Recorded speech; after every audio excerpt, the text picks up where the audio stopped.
Diálogo en Panamericana. Una producción del Departamento Mejor Estilo.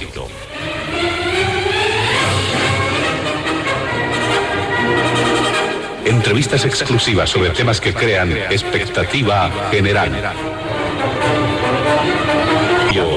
En Panamericana.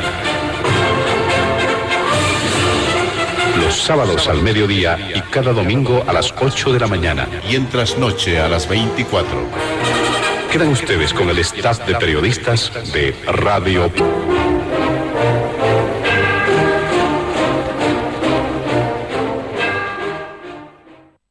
¿Cómo están, amigos de todo el país? Bienvenidos a Diálogo en Panamericana. En esta ocasión vamos a desarrollar el tratamiento de distintos temas que marcan agenda noticiosa en nuestro país. En el primer punto en la agenda de Diálogo en Panamericana vamos a abordar un tema que se vincula precisamente a un escenario muy complicado. Hay la suspensión del proceso de preselección de postulantes a cargos en el órgano judicial. Esto ha quedado detenido en función de la aplicación de lo que determina los resultados de un amparo y lamentablemente muchos dicen se está orientando este proceso nuevamente al fracaso, porque no solamente es este amparo, hay varios otros amparos que están en puerta y definitivamente pueden llegar a frenar el proceso de preselección de postulantes a cargos judiciales, dejando en incertidumbre este tema hacia adelante. Este es el primer punto en Diálogo en Panamericana. El segundo tiene que ver con la reapertura del caso del Hotel Las Américas. El 16 de abril de 2009 se había desarrollado un operativo en Santa Cruz y es de conocimiento público que también se daba cuenta de criterios del expresidente Evo Morales en medios de comunicación en Venezuela, que daban cuenta precisamente de que él había proporcionado la instrucción correspondiente al vicepresidente y a través de él al comandante de la policía en esa ocasión. Y obviamente esto ha generado muchas repercusiones sobre el sentido, la orientación que tendría este proceso. Este es el segundo punto del programa. Y finalmente habrá que dar cuenta también en tono de proyecciones, porque se vienen al parecer muchos niveles de conflictividad, muchas movilizaciones en nuestro país. El tema de pensiones nuevamente al parecer va a recobrar peso, tomando en cuenta los anuncios que ya se ha desarrollado de parte del sector médico, de maestros, para mencionar algunos aspectos. Nuestros invitados especiales de este fin de semana, ellos han estado participando activamente de un sorteo previo para establecer el orden de participación. Por ello le damos la bienvenida inicialmente al politólogo Marcelo Silva. También junto a nosotros en los estudios de Panamericana se encuentra el abogado constitucionalista Franklin Gutiérrez. Y finalmente el exdiputado nacional don Fabián Jaksic. Junto a ellos estaremos desarrollando la agenda de Diálogo en Panamericana este fin de semana.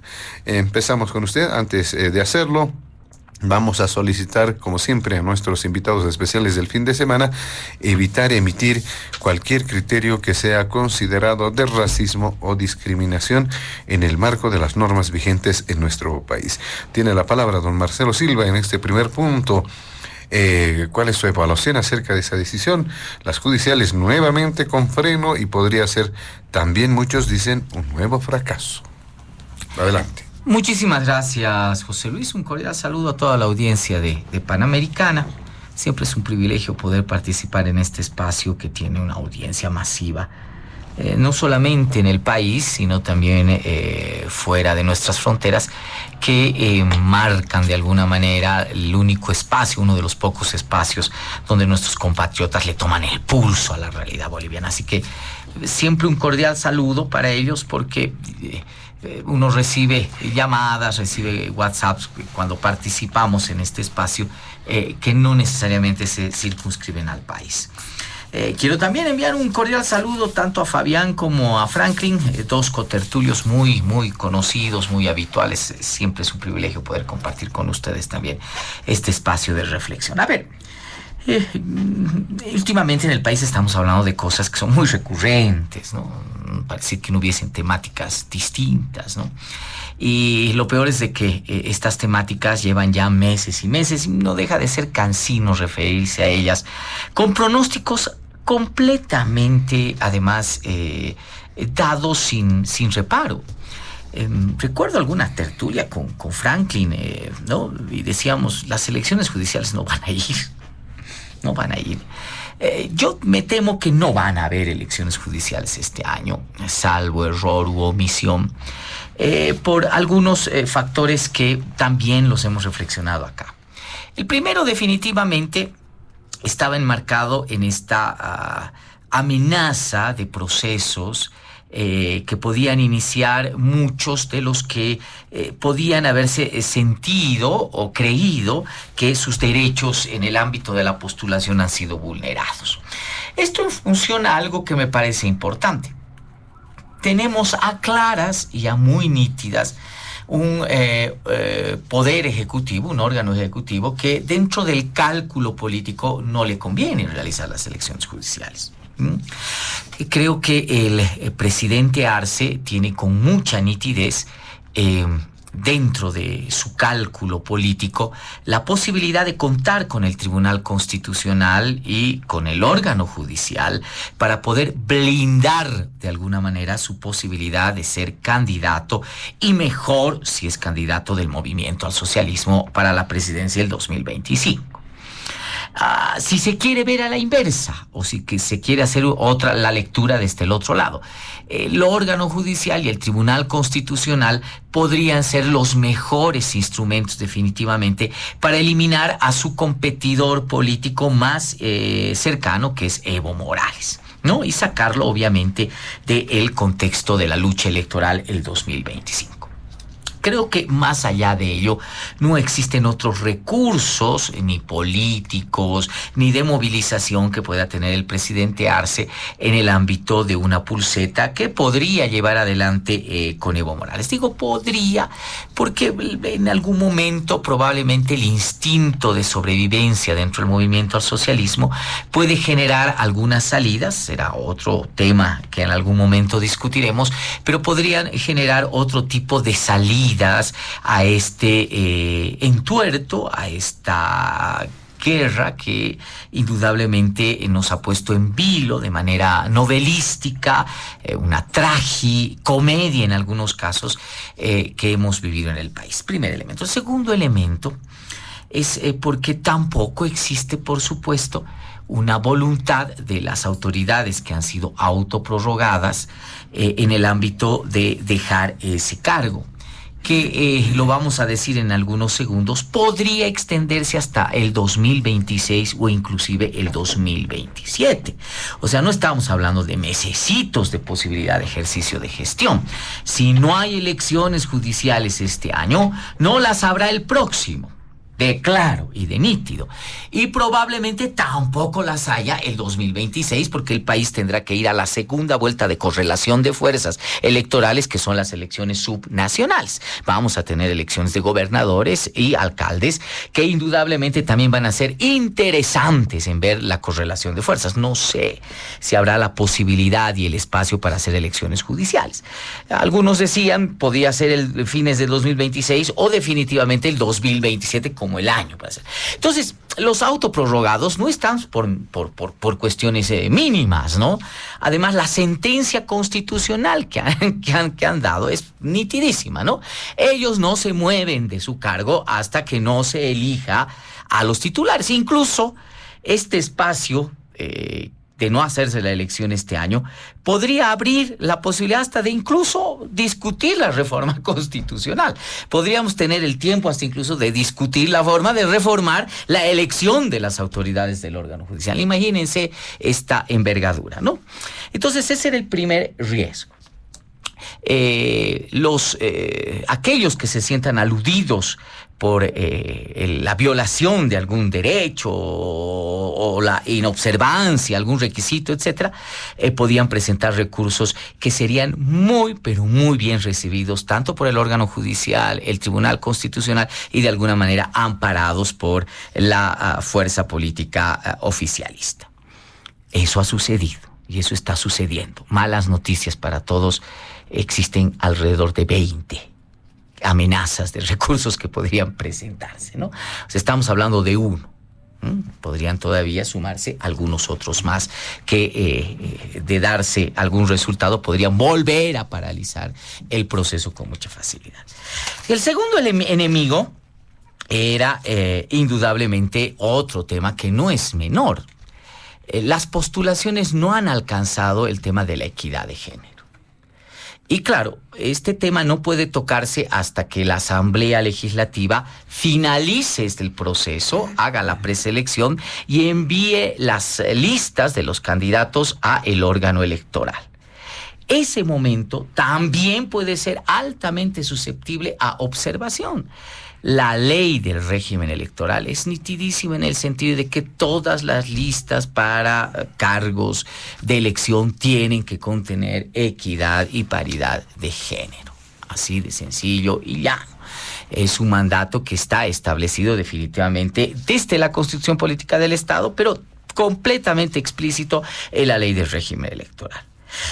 Pero hay un tercero que es fundamental y que se presenta también como un escollo.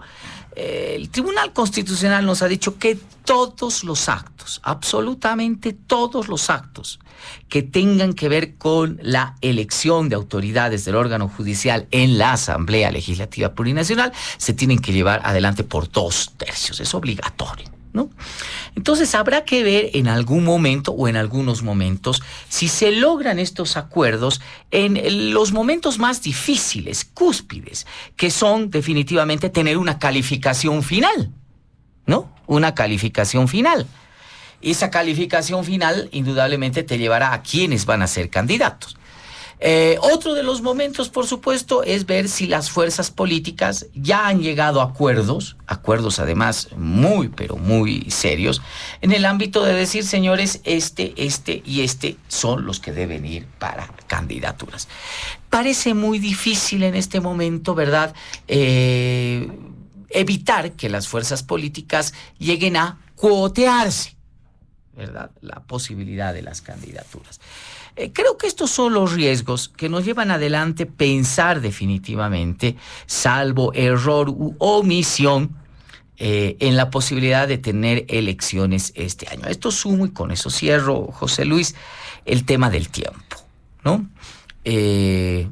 Si el órgano electoral, si el órgano electoral no recibe las listas hasta el mes de agosto o septiembre, no podrá llevar adelante el proceso electoral este año. Y según el cronograma electoral, y lo que nos dice, más que cronograma electoral, lo que nos dice la ley de organizaciones políticas, sorpresa. Las primarias, de haberlas, también es otra de las cosas que vamos a dejar en interrogante, de haberlas, tendrían que realizarse en enero, indefectiblemente en enero del próximo año.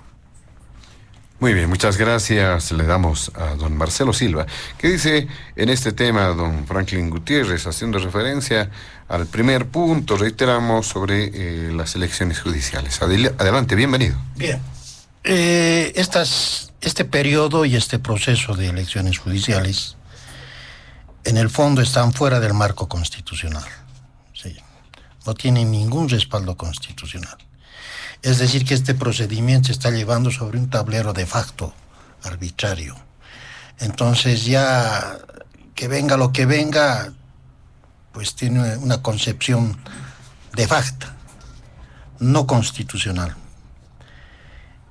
Lo que hay que ver es lo siguiente: ¿cuál es el escenario de los postulantes en el órgano legislativo? Se han revisado carpetas por las comisiones y estaban por dar ya examen este martes los seleccionados, los preseleccionados, examen oral. Ahí se presentan los amparos. Estamos hablando hasta el día de ayer, en la mañana se hablaba de 15 amparos, en la noche se hablaba de 20 amparos constitucionales. Se pensaba que si en La Paz se han presentado, por decir, 8 amparos, estos tendrían que ser acumulados para ser tratados en una sola audiencia. Lo mismo en Santa Cruz o en otro departamento, pero ver la decisión de dar una audiencia lo más antes posible, y una resolución de sala constitucional.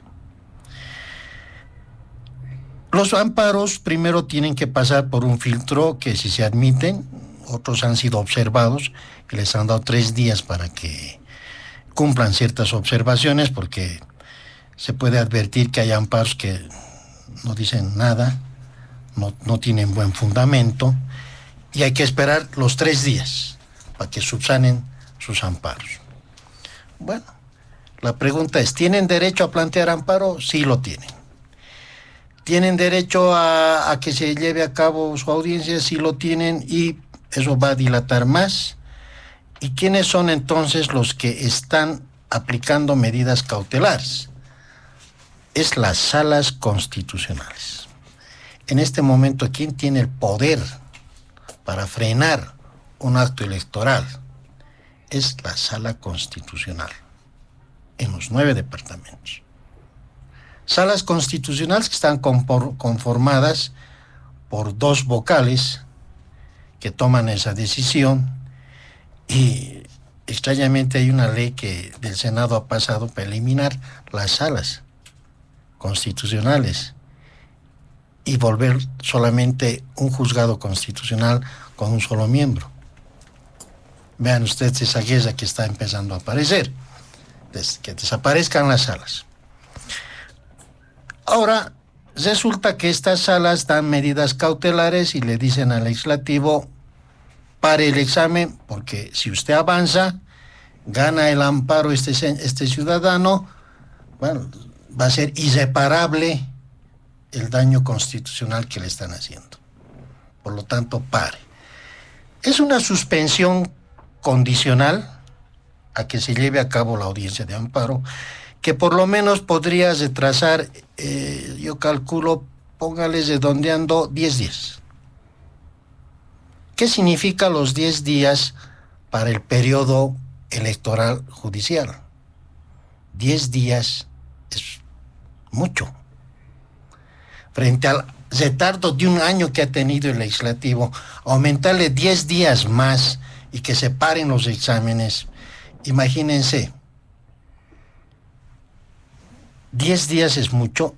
¿Y qué va a pasar si otros que no han planteado su amparo, y la Constitución les dice por inmediatez tiene 6 meses para plantear? Tal vez a alguien se le ocurre al segundo mes plantear su amparo y lo anula todo. Pero un amparo, ¿cuándo procedería? ¿Cuál sería la concesión del amparo? Todos los amparos que yo he podido ver van precisamente a la falta de fundamentación de la resolución de la inhabilitación, por equivocación de números, de no haber valorado correctamente su hoja de vida, sus documentos, y eso lo que tiene que hacer la Sala Constitucional, lo que tiene que ver es si la resolución de inhabilitación de un candidato ha sido bien fundamentada, bien motivada, bien revisada o no. Es decir, que esa comisión está dando su examen en esta Sala Constitucional a través del amparo, está dando su examen. Entonces, esta sala va a decirle a la comisión: no, su resolución está bien fundamentada, hemos tenido que ingresar a valorar, no estamos usurpando funciones, solamente estamos viendo que se cumpla principios del debido proceso en cuanto a la fundamentación y a la motivación, y resulta que hemos declarado que este amparo no se va a conceder. Bueno, retomamos el tema de los exámenes. Pero ¿qué pasa si se concede el amparo? Ese ciudadano, la comisión tiene que volverle a revisar su documentación y volver a dictar una nueva resolución habilitándolo. O sea, así en sentido lato parecería que no hay mucho perjuicio, ¿no?, al procedimiento. O sea, en ese procedimiento no hay tanto perjuicio, pero eso es 10 días. Pero para el sistema electoral 10 días es bastante daño. Pero para el procedimiento de ese postulante, no. 10 días él va a dar su examen, y ojalá pues que el que ha planteado su amparo no se aplace en el examen, ¿no? Porque sería algo fatal que plantee un amparo y no responda ni una pregunta en el examen oral. O sea, mucha irresponsabilidad, ¿no es cierto? Bueno, por un lado, entonces, yo veo que el enfrentamiento y quien está poniendo el alto a este procedimiento electoral son derechos que tienen los ciudadanos de plantear amparo, y son las salas constitucionales. Entonces, no es tanto el tribunal en Sucre el que tiene el poder en este momento, son las salas constitucionales. Y muchos de los que conforman estas salas constitucionales son postulantes. Vean ustedes. Porque la Constitución y el Código Procesal Constitucional señala que la primera decisión de la sala, del primer juez de garantías, se cumple inmediatamente. Y se va en revisión al Tribunal Constitucional. ¿Y cuánto dura la revisión en Sucre? 6 meses mínimo, 1 año. Imagínense en qué estamos viviendo. ¿Qué pasa si la sala le dice, rechazamos el amparo, no se concede? Va a Sucre en revisión y de aquí a 1 año dice, no, se han equivocado, se tiene que conceder. ¿Vamos a anular todo el acto electoral judicial? Para muchos no. Lo que habrá que hacer es repararle el daño civil a ese ciudadano, porque el bien jurídico ya no se puede separar. Entonces hay jurisprudencia que dice, no se puede retroceder el tiempo, el Estado le tiene que resarcir un daño a ese ciudadano. A eso se va a llegar. Eso con referencia a este punto. Y otro problema que se puede venir después de haber pasado este tema de las acciones de amparo es el tema de los 2/3 cuando aprueben el examen. Van a aprobar su examen y muy bien, ahí va a empezar la persecución política a los aprobados, porque les van a decir, este ciudadano ha aprobado su examen, muy bien, pero no, le han aprobado, le han pasado el examen, porque miren, empiezan a publicar fotos, este había sido de tal partido, este tiene sus padrinos, ¿no? Empieza ya la guerra sucia contra los que han aprobado el examen. Pero ahí viene otro problema en el legislativo. Necesariamente tienen que aprobar con 2/3. ¿Hay la voluntad política de 2/3 para el que ha dado bien su examen? Porque él va a aprobar su examen, ha ganado su amparo, ha aprobado el examen, está chocho, ¿y qué va a enfrentar después? Si no tiene padrinos en el legislativo, de nada le sirve todo el camino que ha recorrido. ¿O qué hará? Pero necesita los 2/3 para seguir pasando los filtros y pasar al órgano electoral. El otro problema, y el último que debe pasar este procedimiento de elección judicial, es si el Tribunal Electoral va a aceptar ya el plazo.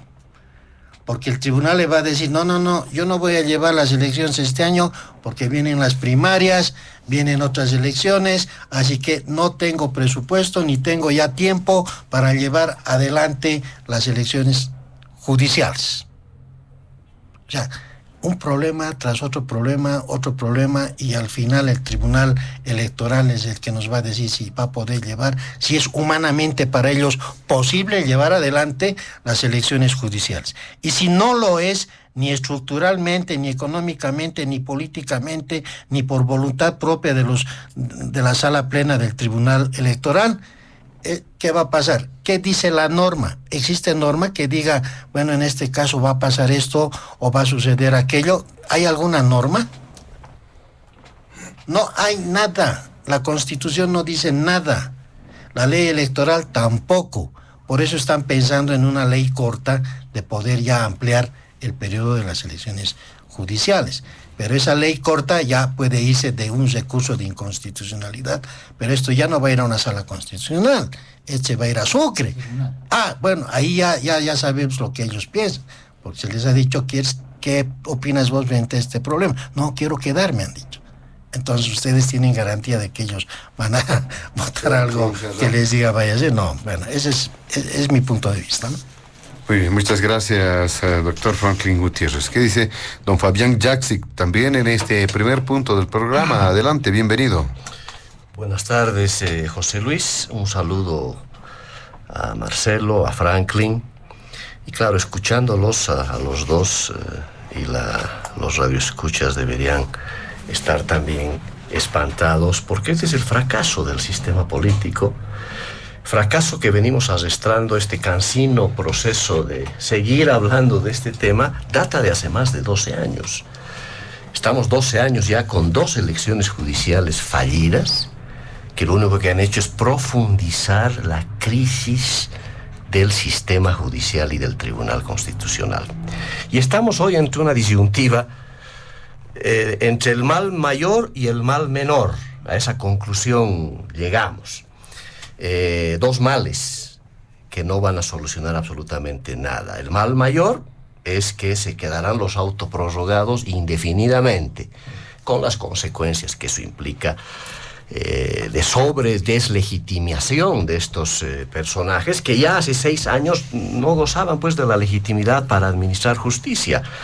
Y el mal menor, hacer unas elecciones judiciales como se han hecho hace 12 años, hace 6 años, y como algunos persisten en seguirla haciendo.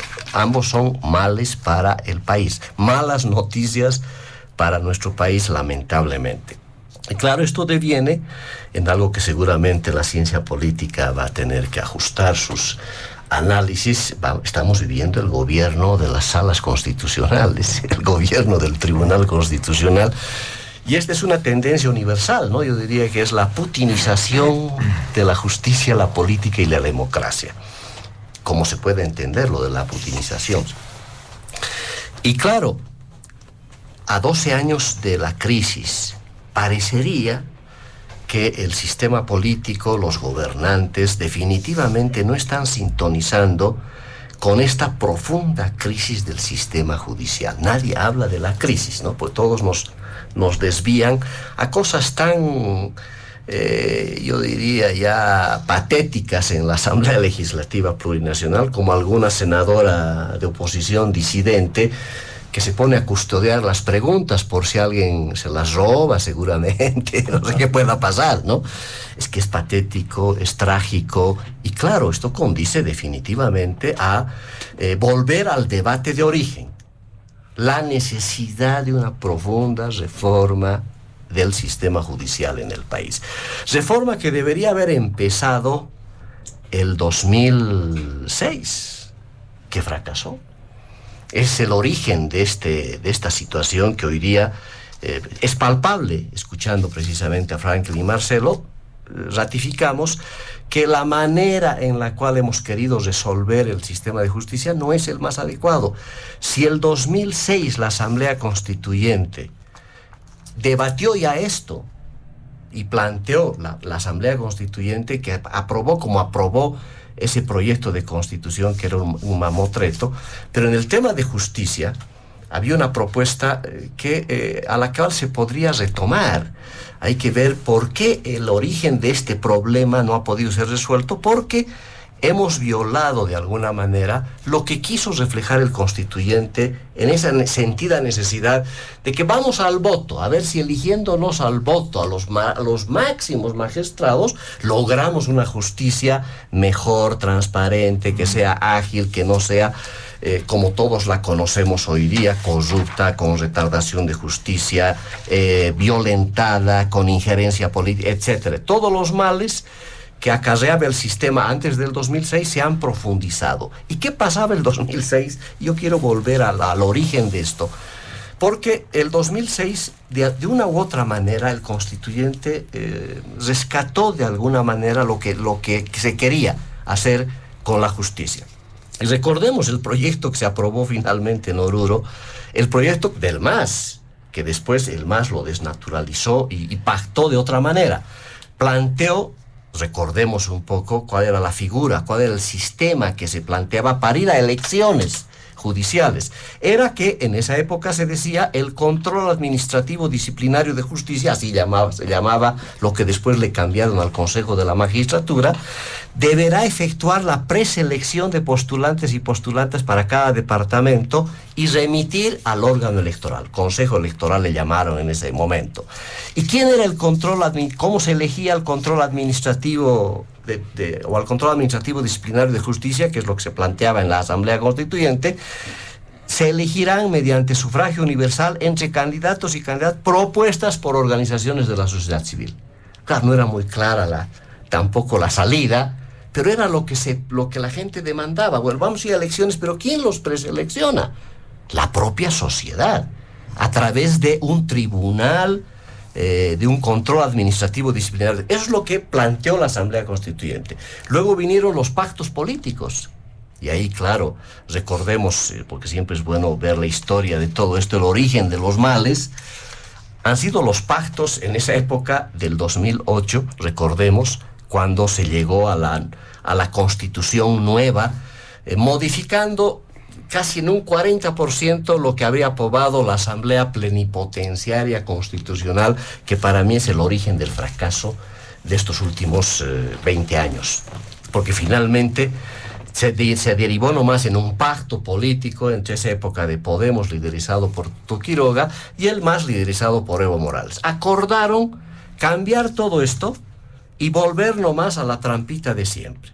Vamos a ir a elecciones porque la gente así lo pedía, era casi, la sociedad estaba esperando a ver por dónde cambiamos las cosas, pero la preselección la mantenemos los políticos. Y ese fue el acuerdo penoso donde han vuelto a que sea la Asamblea Legislativa Plurinacional la que preseleccione, pensando, me imagino, en a ver si llegan a acuerdos para preseleccionar candidatos. Y el resultado fue penoso. 2011, yo me acuerdo porque estaba de diputado y hay que recordar un poco lo que hicieron en esa época los 2/3 del MAS. Era patético porque necesitaban los 2/3, teniendo los 2/3, en algún caso no lo lograban porque algunos diputados y senadores eran medio desubicados, no se acordaban de la plancha por la cual se tenía que votar, por instrucción del gobierno nacional, del presidente Evo Morales y su corte de abogados que empezaron a operar desde el 2008-2009. Era tan patético que pasaban los papelitos para decirles, no se equivoquen, por favor, tenemos que tener teniendo los 2/3, cometían errores, y eso es lo que pasó. Había gente del MAS que votaba sin tener ni a la mínima idea luego de la preselección, que era una pantomima terrible. Lo mismo sucedió en el 2017 y lo mismo se está sucediendo hoy día, ¿no? Y ahí me llama la atención, ya para entrar al análisis político, la ingenuidad de alguna oposición que cree que por ahí podemos meter algún abogado más o menos ilustre, ¿no? Que podamos preseleccionarlo en este proceso como si las golondrinas se hicieran un verano. Ahí creo que se equivocaron, porque ahora ya no saben qué hacer. Comunidad Ciudadana, creemos, han estado metidos en este tema de la preselección y esto va a terminar peor que el año 2017, que el año 2011. Por tanto, retomemos el tema principal. La justicia está tan mal como siempre y hoy día la clase política, los gobernantes están preocupados por mantener el control absoluto porque el gobierno de las salas constitucionales y el gobierno del Tribunal Constitucional les conviene, lo decía Marcelo muy bien, para sus fines de gobernabilidad. Eso es lo que necesitan.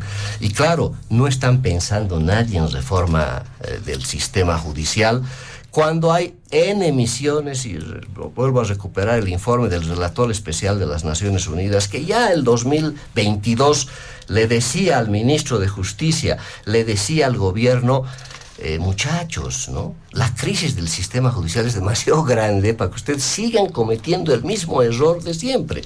Y te planteaba una cosa clarísima el 2022.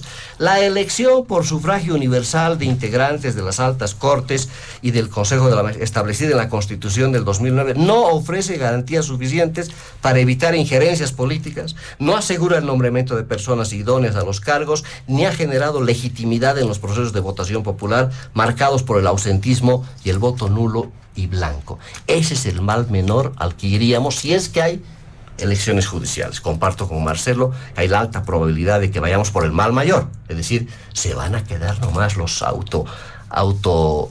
prorrogados hasta que algún día pues se acuerden de que tendrían que ver. Entonces, fracasó el sistema, fue un fracaso desde la Asamblea Constituyente. Hoy persistir en este ejercicio creo que ya no es el camino. Hay que ir ya a una reforma constitucional, ese es el camino, tarde o temprano tendremos que llegar a aquello. Nos queremos gastar los que van a insistir en la elección judicial, salvando estos amparos y estos procedimientos, ir a gastarnos otra vez 250 millones de bolivianos para un nuevo ejercicio de elecciones judiciales que no va a resolver absolutamente nada, y tendremos otros 6 años de calamidad del sistema judicial. Eso es lamentablemente el escenario al que nos están llevando, el fracaso del sistema, de la Asamblea Legislativa, del gobierno, y claro, todos persistiendo básicamente con el objetivo número 1 que tienen ellos: controlar el órgano judicial para sus fines político-partidarios y seguir con este sistema calamitoso, no tener conciencia. Creo que aquí Franklin es el que más de nosotros conoce cómo está la justicia. El balance del año 2022 era dramático, hoy día debe ser peor. 1.134 jueces para atender 12 millones de habitantes. 530 en promedio causas maneja cada juez en el 2022. De ahí viene toda la retardación de justicia, todo el tema de incompatibilidades, no hay carrera judicial, es decir, todo el drama de la administración de justicia a nadie parece interesar. Aquí lo que interesa es el procedimiento, el control del poder, y lamentablemente alguna vez nos recordaremos la importancia de volver a discutir la profunda y la necesidad de cambiar el sistema, no solamente ya de preselección. Yo ya no tengo, ya parece que ir por la votación, insistir por el sistema de votación, ya parece un suicidio colectivo de insistir en el camino errado que hemos asumido desde el año 2006. Perfectamente. Vamos a realizar una segunda ronda en este primer punto del programa. Vamos a pedirles a nuestros invitados especiales acortar su tiempo de participación notablemente, simplemente para establecer alguna puntualización, algún apunte de lo que se ha mencionado en esta primera ronda. Empezamos con usted, don Marcelo Silva. Sí, a ver, las participaciones que hemos tenido en esta primera ronda coinciden en el hecho absolutamente procedimental, que me parece importantísimo. Pero el problema es mucho más grande, ¿no? Es mucho más grande. Yo diría que más que fracaso, Fabián, estamos viviendo una decadencia, descomposición del entramado institucional que hemos creado a partir de la reforma constitucional o la nueva constitución del 2009.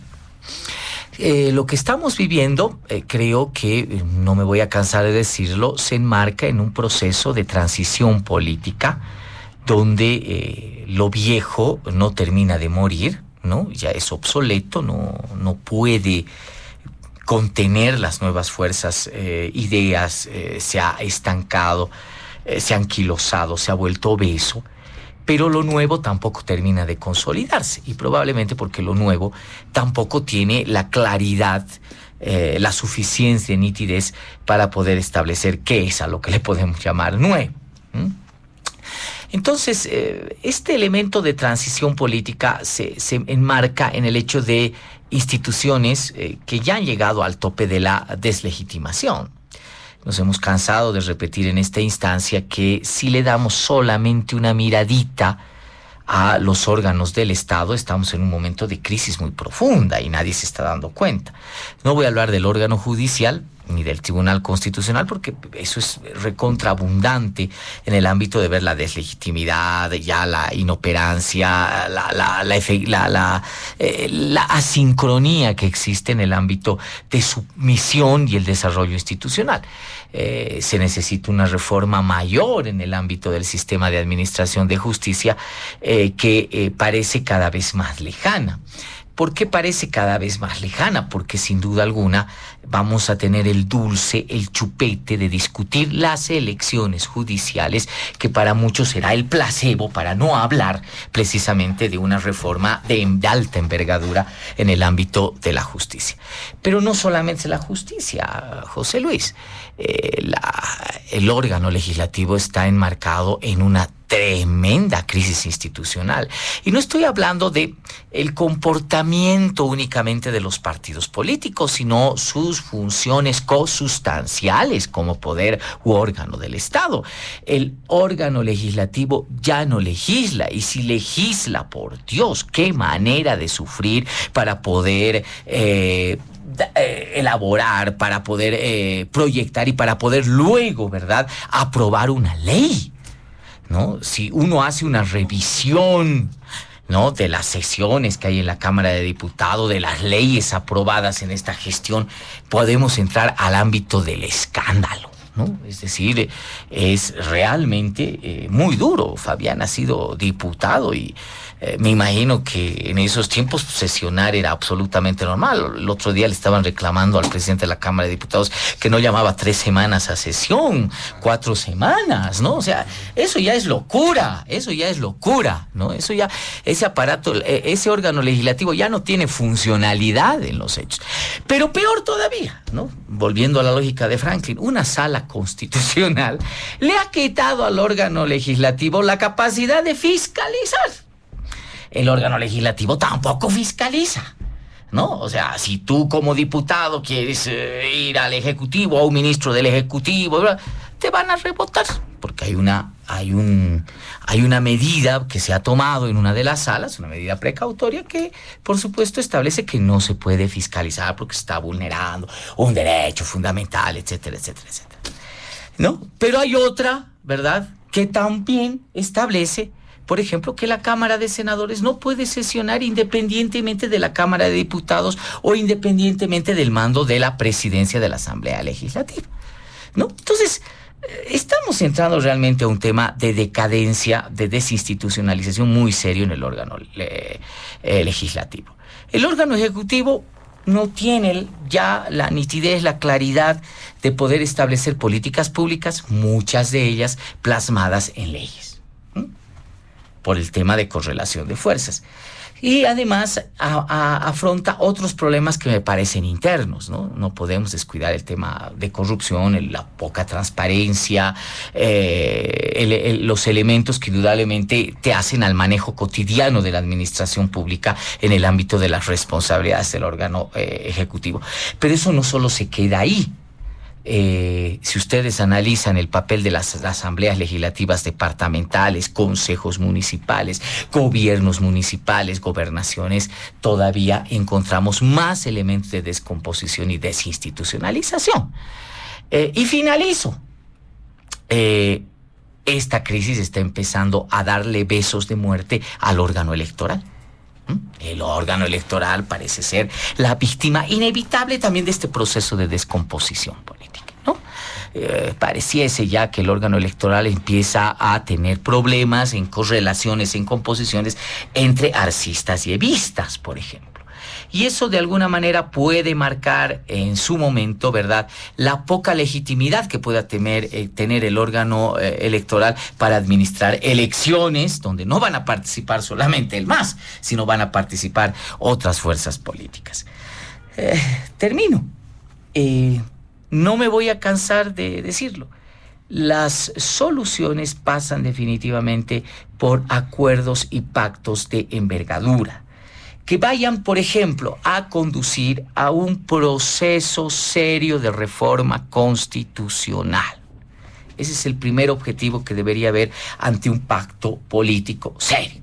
Las fuerzas políticas vigentes en este país y que en este momento tienen representación en la Asamblea Legislativa deben pactar, deben emular con el contexto absolutamente distinto, pero emular lo que se hizo en 1992, donde hubo un gran acuerdo de las fuerzas políticas y se decidió establecer reformas, se decidió darle autonomía al órgano electoral en ese momento, crear el Tribunal Constitucional, crear las diputaciones uninominales, etcétera, etcétera, etcétera. Segundo punto, ¿no?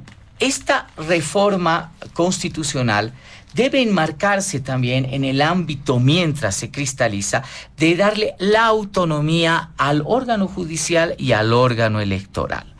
¿Quién debe estar encargado de la reforma al sistema de justicia? A mi criterio debería estar encargado por el órgano judicial. ¿Este órgano judicial, este Tribunal Constitucional? Por supuesto que no.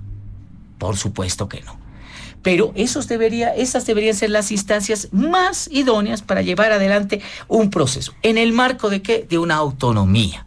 Esto es ilusorio, nunca se va a dar en la vida. Se ha dado en 1992. Recordamos acá todos en esta mesa la Corte Electoral de los Notables, que viene a salvar el sistema electoral boliviano ante una incredulidad que tenían los ciudadanos ante los procesos electorales. Si esto no se hace, José Luis, vamos a seguir sufriendo un deterioro y una decadencia, casi llevando a la putrefacción al ámbito institucional. Y eso significa un serio daño para la democracia. Muy bien, muchas gracias, don Marcelo Silva. ¿Qué dice el doctor Franklin Gutiérrez también con sus apuntes en este primer punto? Bien, quiero retomar algo que Fabián dijo, que los actuales tribunos y magistrados no tienen legitimidad. Es evidente. Y otros decían en tono de burla, los de Cotel tienen más legitimidad, ¿no? Decían porque iban a votación al estadio, tenían más votos. En tono de burla eso, ¿no? ¿Qué va a pasar si se va a elecciones? Así del modo a patadas como se está dando. Y volvemos a lo mismo, no tienen legitimidad. O sea, el pueblo no va, vota en blanco, nulo, o hay ausentismo. Eso significa, en una lectura de democracia popular, que el voto no está aprobando este sistema. Y yo creo que ahí las fuerzas políticas tienen que darle una correcta lectura y darle su posición al pueblo y decirle, el pueblo no quiere esto. Entonces, ahí tiene que darse la reforma constitucional para modificar la elección del órgano judicial. Totalmente, absolutamente. Y eso, ¿a quién va a tener competencia para darle lectura a lo que el pueblo le está diciendo a la clase política? Sabes que no estoy de acuerdo con lo que han hecho. El legislativo se ha equivocado. El judicial es corrupto. Queremos que se vayan todos. Decir, bueno, eso no se va a resolver el próximo año, eso se va a resolver con el nuevo gobierno. Entonces el nuevo gobierno tenemos que obligarle a que dé lectura a la falta de legitimidad que yo estoy seguro que va a haber. Y el próximo gobierno tiene que dar la campaña política y la decisión moral, además del país, en hacer las reformas. Y eso implica ya un compromiso del pueblo, de los gobernantes y de los gobernados en hacer esa reforma. De lo contrario van a llegar a ancianos y van a seguir con lo mismo. Nuestros nietos van a seguir con el mismo problema. Entonces, yo creo que estas elecciones, si no hay legitimidad, el pueblo nos está dando una idea que hay que saberle leer y decir, no queremos, vamos a las reformas. Es el mandato del pueblo. Yo con eso cesaría, porque nos estamos preocupando, estamos renegando, que hay amparos, que hay esto, que hay lo otro, y no estamos resolviendo el tema de fondo de la justicia, que estamos tratando en esta mesa. Entonces, se da la lectura del pueblo, el pueblo no da legitimidad, el próximo gobierno tiene la obligación de hacer la reforma a la Constitución. ¿Y eso cómo se va a hacer? A través de una asamblea constituyente, lógicamente. Bueno, eso se va a discutir después. Y finalmente, ¿no? Mientras tanto se quedan los actuales. Pero lógicamente se tienen que quedar. A ver, a Simón Bolívar, cuando viene la independencia, le dicen, ya, usted independizado, ha traído una constitución, ¿y con qué no? Los juicios, ¿cómo se van a hacer los procesos? ¿Con qué normas vamos a juzgar? Seguiremos nomás con las leyes de Indias, no queda otra, dijo Simón Bolívar. Es que esa era su realidad. No había más. Entonces, hoy en día tenemos que seguir nomás ¿Qué otra solución? Vacío de poder es peor. Muy bien, muchas gracias, don Franklin Gutiérrez. ¿Qué dice don Fabián Jaksic para cerrar este primer punto? Bueno, comparto con Marcelo hacer una mirada un poquito más grande porque el tema es más profundo, sin duda. Yo diría, estamos viviendo ya el ocaso de esta llamada revolución democrática y cultural. Y tiene que ver con ciclos políticos también. Don Víctor Paz Estenssoro, el 85, nos dijo, la reforma que esté impulsando va a durar 20 años. Y así fue. Casi calendario, ¿no? 1985, 2005 entró en crisis, se agotó la reforma liberal impulsada por el doctor Paz Estenssoro. Y él nos dijo, va a durar 20 años. Bueno, ahí está. Con la nueva Constitución del 2009, este ciclo político plurinacional, porque empieza con la nueva Constitución, durará pues 16 años, va a durar menos de los 20. Ya entró en crisis, está agotado. ¿Por qué? Porque fue burla tras burla. La primera burla, la más sólida de todo esto, fue el fracaso, por eso hablo de fracaso, el fracaso de la Asamblea Constituyente. Es decir, ¿sobre qué base se ha tratado de construir este nuevo ciclo de dominación política plurinacional? Sobre la base de un fracaso, porque no hubo el pacto político, ya sea por mangas o por otros, por opositores o por oficialistas. Nadie tuvo la voluntad de generar un pacto que el país exigía luego de la caída de todas las reformas liberales. Y claro, la Asamblea Constituyente era el escenario, pero no fue.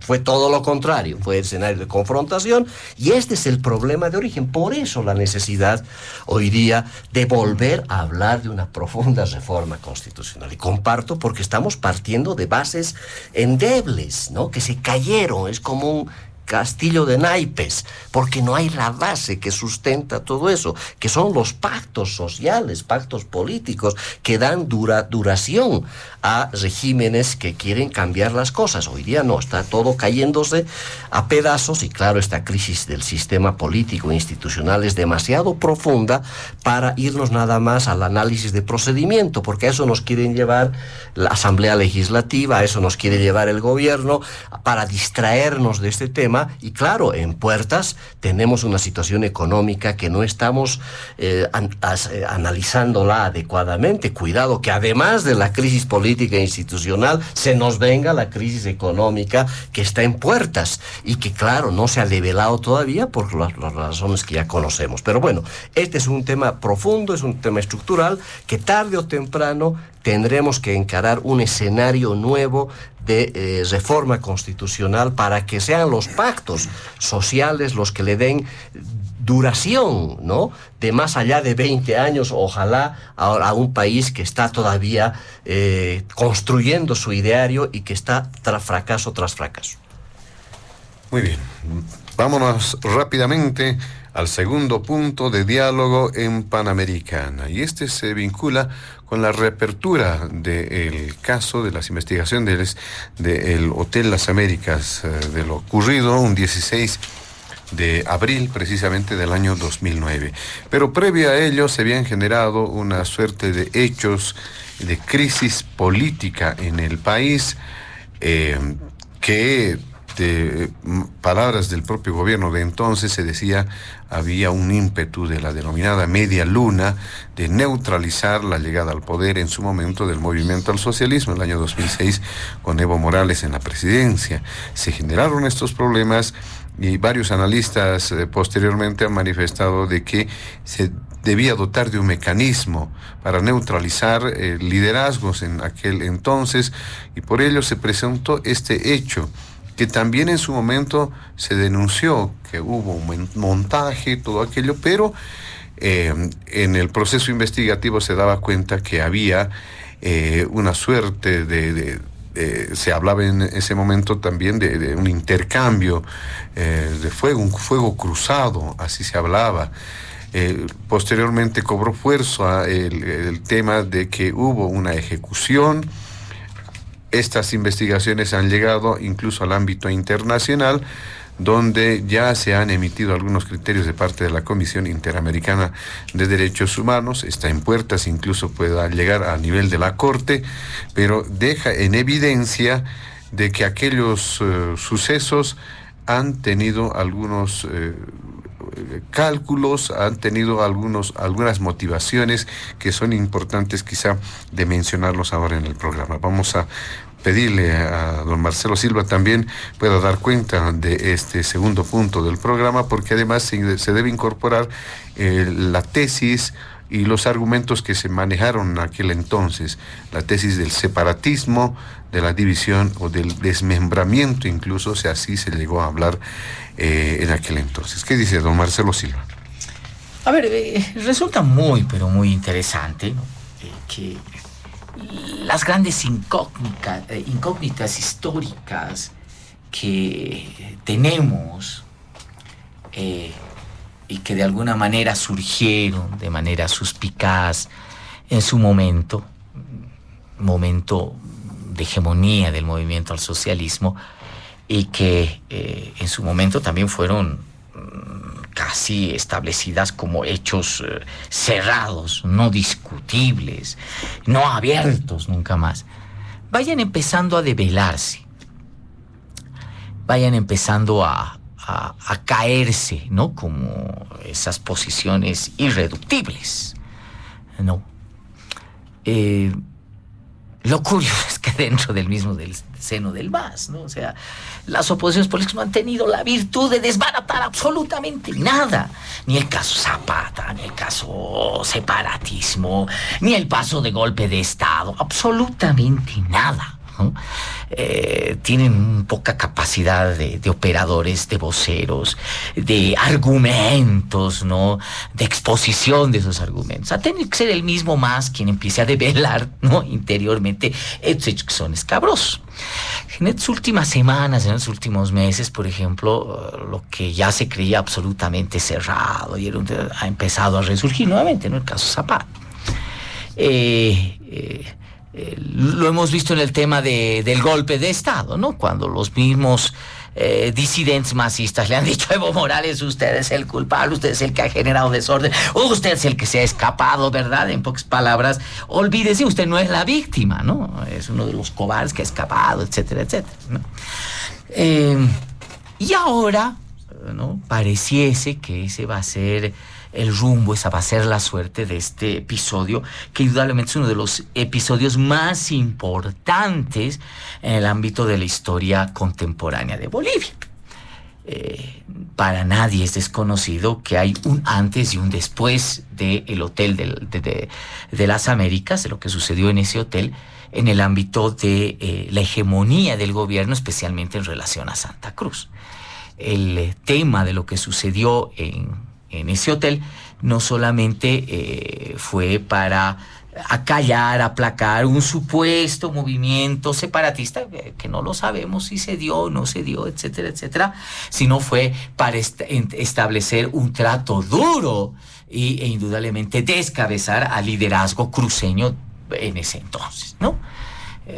Recordemos que varios líderes de esa época, y especialmente con la posibilidad y el temor de ser impregnados, implicados por ese hecho, tuvieron que huir del país inclusive, ¿no? Bueno, ok.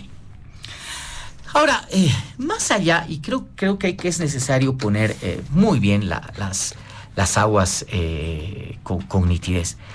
Más allá de la verdad de los hechos históricos y la verdad de los hechos políticos, que eso hasta ahora sigue siendo incierto, que ni la justicia ha podido establecer con claridad, hay algo que sí es evidente y que ya lo han mencionado los organismos internacionales, especialmente las comisiones observadoras de la CIDH. Ha habido violación a los derechos humanos. Eso está establecido. Es más, ¿no? Vamos a todavía un nivel mayor, ¿no?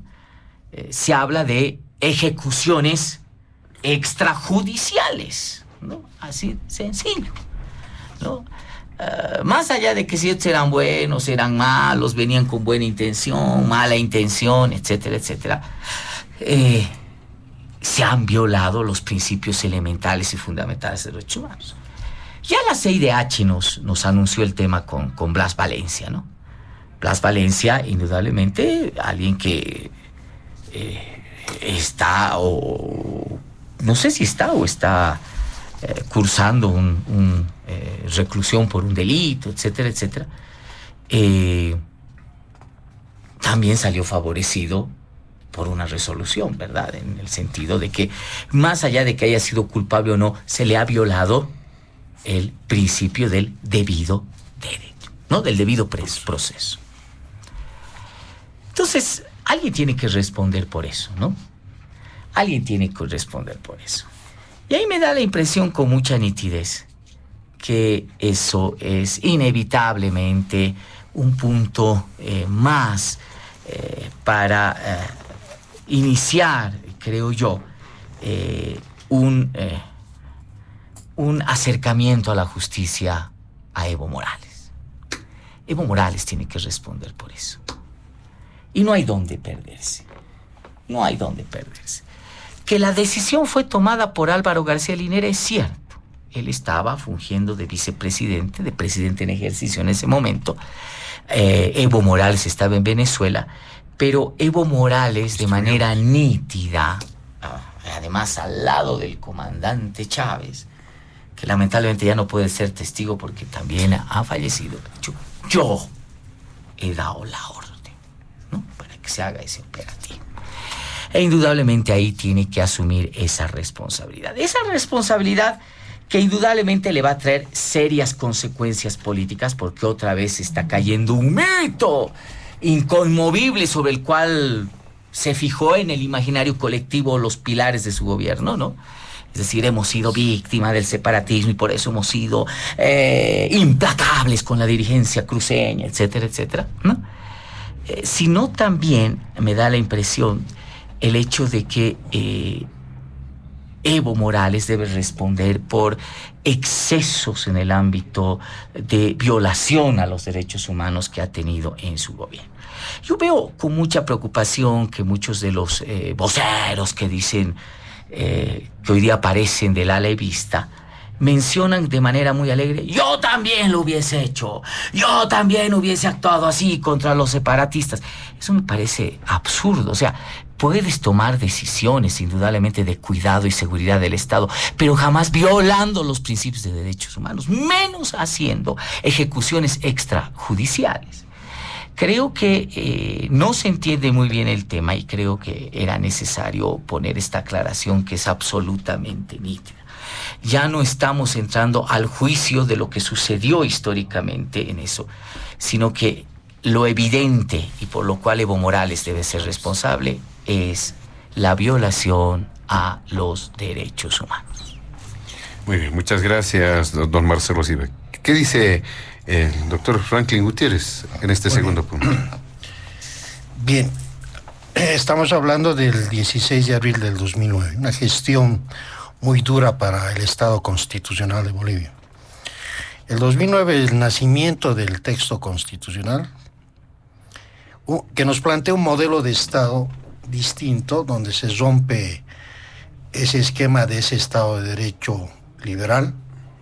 Para ello hay que dar lectura al preámbulo de la Constitución, en la que se tuvo pues mucha reacción y oposición contra la Constitución política del Estado. Una oposición fuerte que se da más que todo en Santa Cruz, en las élites cruceñas, porque hay que hablar claro, no querían cambio de modelo de Estado, querían seguir beneficiándose de cantidades de tierra, querían ese libertinaje en Santa Cruz sin control del poder del Estado, y bueno, lo que les perjudicaba era la Constitución y el cambio de modelo de Estado. Y el tema surge de la media luna, el tema del separatismo renace, porque el tema del separativismo no era de ese entonces. Si uno recuerda la historia, mientras se daba la guerra del Chaco, un avión volaba y daban volantes diciendo no vayan a la guerra los soldaditos, y buscaban la independencia de Santa Cruz. Eso se daba en la Guerra del Chaco. Luego se hablaba de la media luna, la separación, luego vino el tema del federalismo, y había varias formas de discursos que querían separar a Santa Cruz y arrastrar a otros departamentos. ¿Por qué? Porque se oponían a la constitución política del Estado. Y qué casualidad que este grupo de personas se encuentran en un hotel armados, pero la pregunta es ¿quién los trajo? ¿Para qué los trajeron? ¿Y por qué vivían con tanta garantía en un hotel del centro de Santa Cruz? O sea, alguien que tiene armas y no tiene permiso, que esté en un hotel en el centro, feliz, chocho, viendo televisión, películas. Bueno, es que alguien le está dando garantías de una buena vida ahí. No es fácil. Porque uno que ha hecho altos estudios o seguridad interna del Estado, pues yo la hice en una maestría, un terrorista jamás se va a ir pues a un hotel del centro de la ciudad. Se va a sacar fotos. Se va a sacar fotos. El Che Guevara vino con pasaporte uruguayo y se alojó disfrazado en el Hotel Sucre, en el Prado, pero con otro pasaporte y bien disimulado, con documentos distintos. O sea, no venía pues con las garantías. O sea, alguien poderoso les ha dado la garantía de estar ahí. Decirle, disfruta de la vida, te vamos a garantizar tu estadía, eres bienvenido. Pero de un momento a otro, su estadía se convirtió en un calvario y los ejecutaron.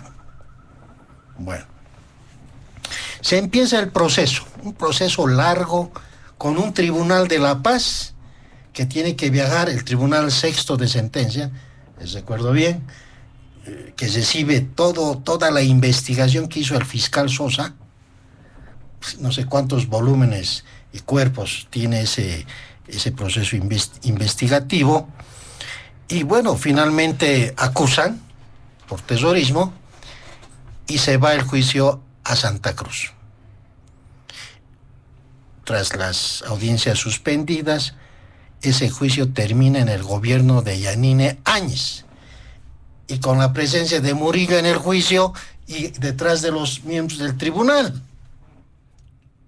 O sea, es extraño cómo es, desde la presencia de estos ciudadanos en el Hotel Las Américas, es extraña la ejecución. Hay muchos vicios de nulidades absolutas desde la investigación, en el mismo desarrollo del juicio y de la forma como ha terminado ese proceso judicial en el gobierno de Yanine Áñez. Entonces, ¿qué amerita aquello? Porque acá Bolivia está siendo presionada y la Comisión Interamericana le está diciendo, ¿qué vas a hacer con este caso? Hay una denuncia. ¿Qué haces? ¿Vas a castigar a los responsables o no?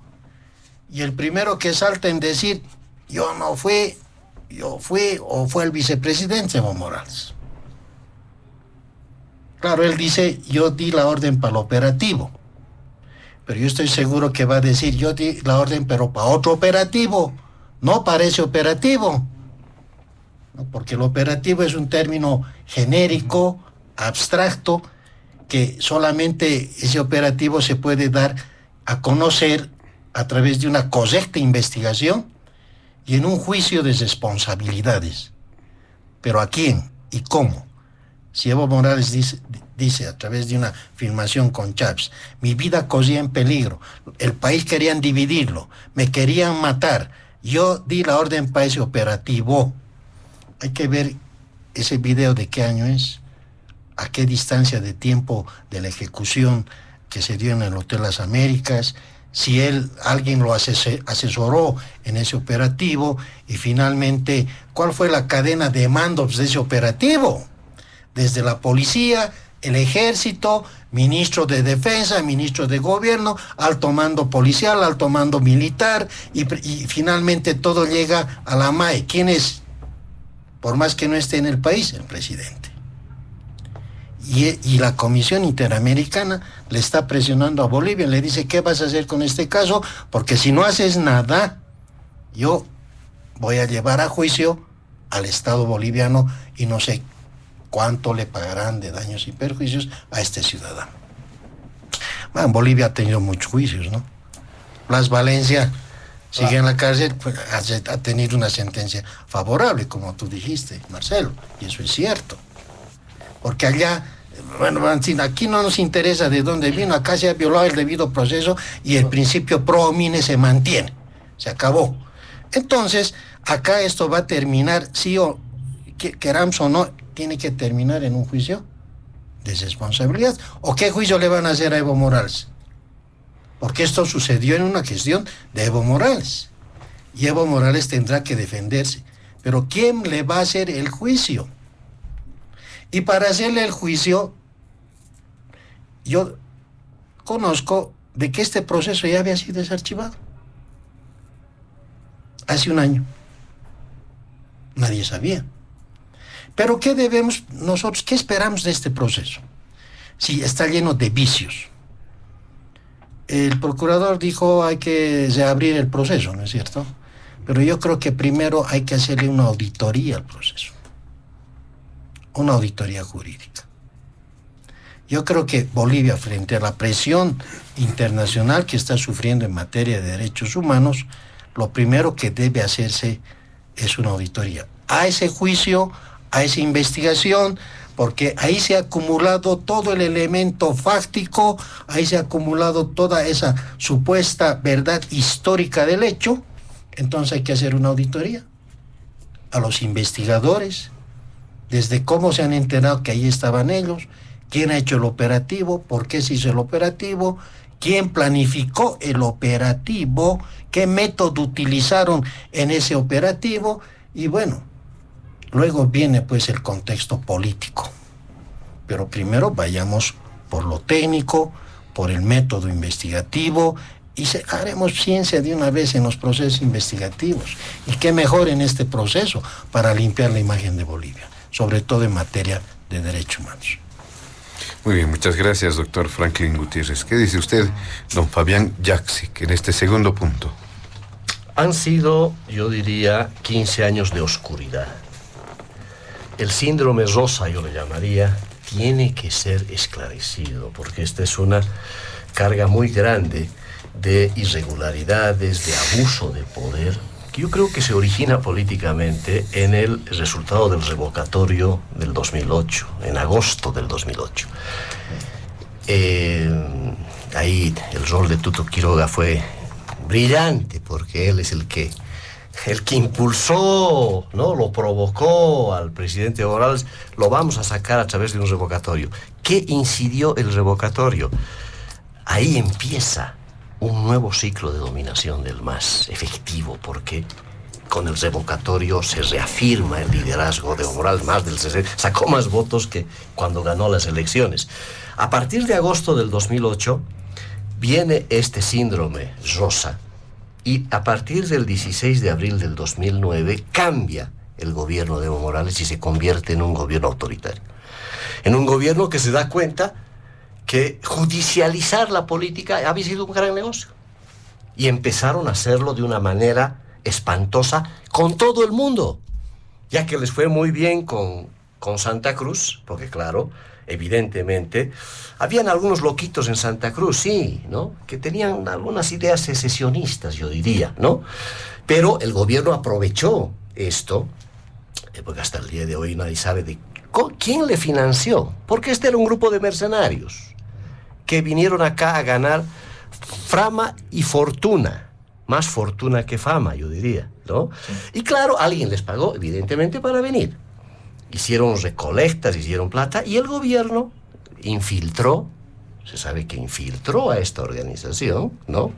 Con inteligencia, con asesoramiento no sé de quién, pero el gobierno sabía exactamente qué es lo que pasaba con este grupo, porque fue aprovechado el grupo y mucha gente en Santa Cruz cayó, ¿no? Y claro, muchos de los procesos a más de 30 líderes cruceños se hicieron a partir de una llamadita que hizo Rosa, por ejemplo, al general Gary Prado, ¿no? Una llamada de un segundo. Terrorista, ¿no? Lo metieron a la chirola. Y al resto más o menos algo parecido. hicieron campaña, hubo un cuadro espantoso, este síndrome de Rosa que ha sido altamente negativo para la democracia, se traduce hoy a 15 años en un juicio internacional, porque claro, un muerto extranjero sin duda vale más que un boliviano. Y eso está claro. ¿Por qué? Hablo de otro muerto que sufrió agresiones físicas, psicológicas, biológicas, tortura, tratos crueles, degradantes, inhumanos, 7 años y 6 meses detenido preventivo con más de 256 procesos penales por el mismo delito. Hablo de don Marco Antonio Aramayo. ¿Cuánto debería recibir don Marco Antonio Aramayo por semejantes vejaciones del sistema judicial que se empezó a aplicar a partir del 2009 contra todo el mundo? Inclusive con este señor, que no era ni opositor, ni separatista, ni nada por el estilo. Era operador del MAS, que fue a una audiencia, ¿no?, a denunciar la corruptela de la cúpula dirigencial del MAS, y lo detuvieron por orden del gobierno, por instrucciones de Evo Morales y de sus más altos entorno político.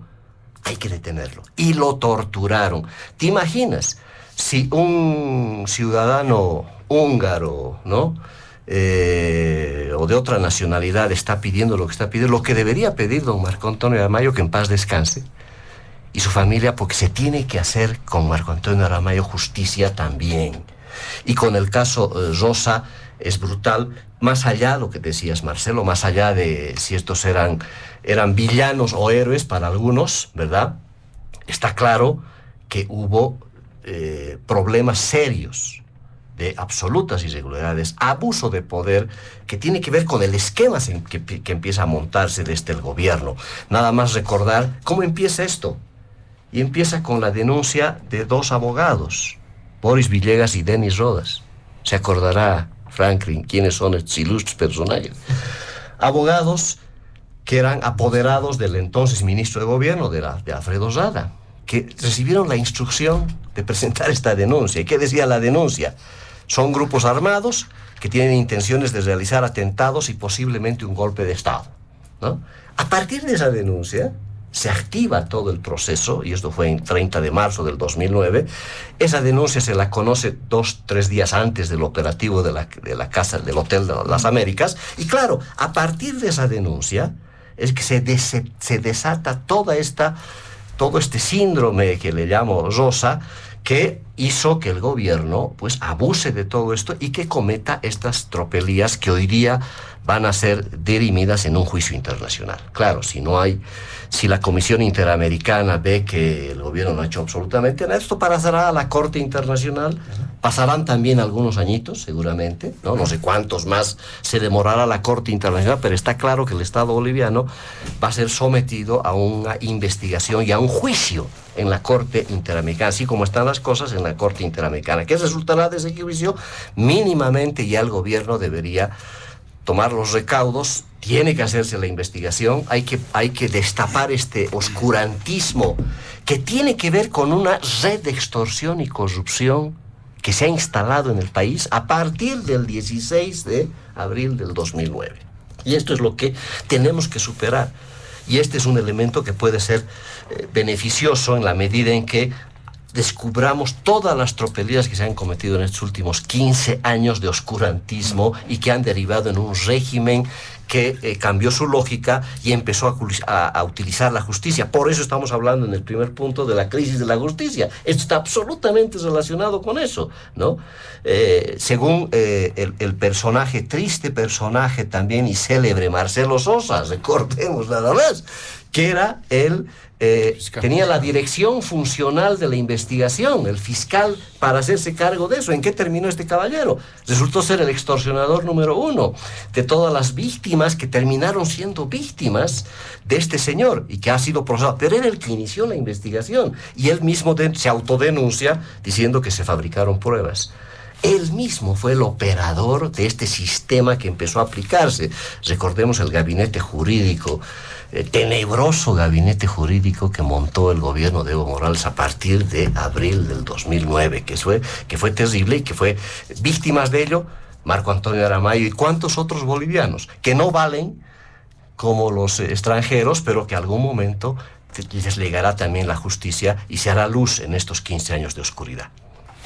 Muy bien, sobre este punto también, amigos de Panamericana en todo el país, vamos a realizar una segunda breve ronda para establecer algunas puntualizaciones, quizá pequeños apuntes. Don Marcelo Silva. No, muy cortitos, ¿no? El gran problema es que no aprendemos lecciones, ¿no? Más allá que el señor Camacho, que la señora Áñez puedan ser culpables de lo que se los acusa, ¿no? Me da la impresión de que son candidatos también, definitivamente, a demandar al Estado boliviano en cualquier momento, ¿no?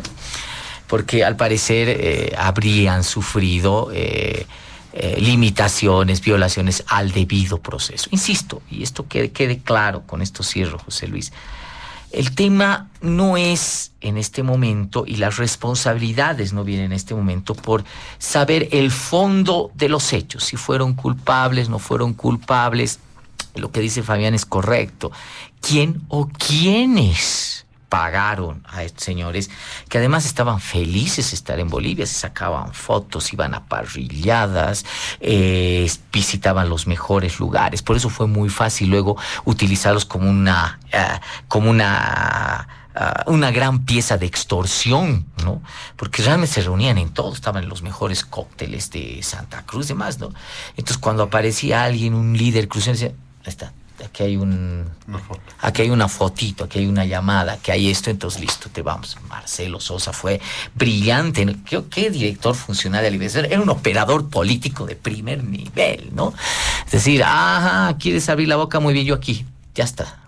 Te voy a involucrar en el caso Rosa y estás fregado.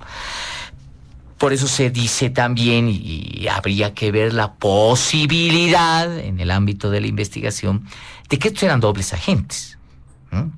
No solo recibían plata, al parecer evidentemente por su relación con cotas, etcétera, de la oligarquía, del liderazgo cruceño, sino también recibían plata del otro lado, o sea, jugaban a doble partida, ¿no? Eran los dobles agentes que estaban infiltrados de uno y del otro lado. Es algo que se ha ido manejando de manera muy recurrente, pero las investigaciones retiran.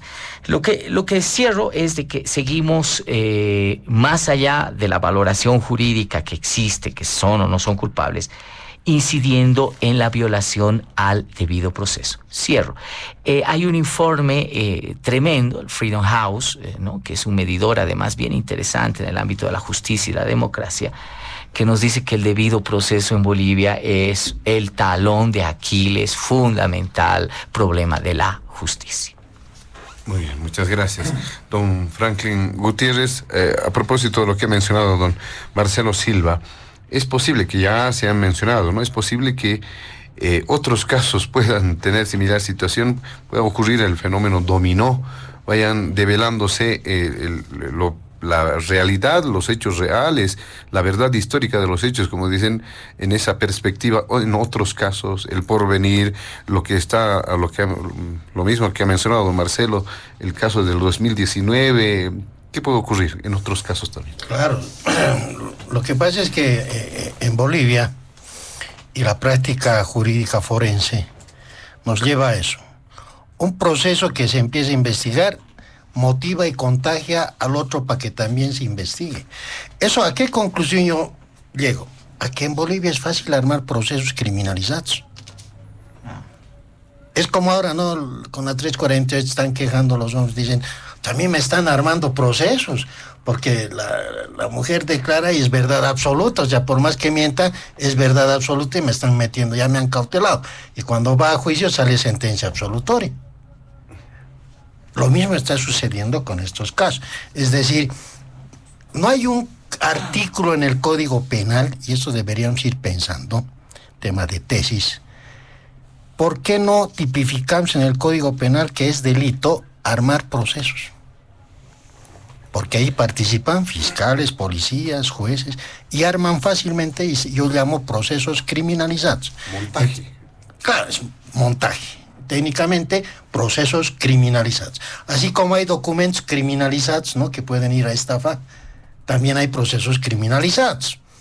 Entonces, procesos criminalizados son estos. Y por más de que digamos, bueno, se arma un proceso criminalizado con posibles criminales, pero ese posible criminal goza de presunción de inocencia, ¿no es cierto?